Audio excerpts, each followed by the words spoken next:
Hi అండి. నేను ఈ వీడియో ఒక విషయం చెప్పడానికైతే చేశానండి.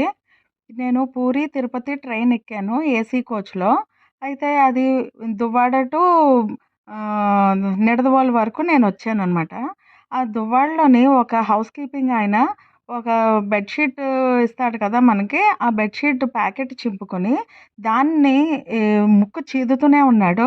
అలాగే వాడు మొహం తుడుచుకున్నాడు, చేతులు తుడుచుకున్నాడు. అక్కడున్న గ్లాస్ తుడిచాడు, సీట్ తుడిచాడు. ఆ కవర్ వేసి పిల్లోకి ఆ పిల్లో మీద వాడు కూర్చునున్నాడు. ఎందుకండి మనం ఇంతింత డబ్బులు అన్నీ కట్టుకొని దాంట్లో కూర్చుని ఆ ట్రైన్‌లోని అవే ప్యాకెట్‌లో బట్టలు మనం వాడుతా ఉంటాం బెడ్‌షీట్‌లు. ఇంత అసహ్యంగా ఉంటే ఎలా చెప్పండి? అస్సల ఒక రెస్పాన్సిబిలిటీ అన్నది వాడికి లేదు. దిగేటప్పుడు మాత్రం వాడిని ఒక 2 మాటలు తిట్టి నేను దిగిపోయానండి. మీకు ఎలా అనిపిస్తుందో ఒకసారి మీ అభిప్రాయం నాకు తెలియపరచండి.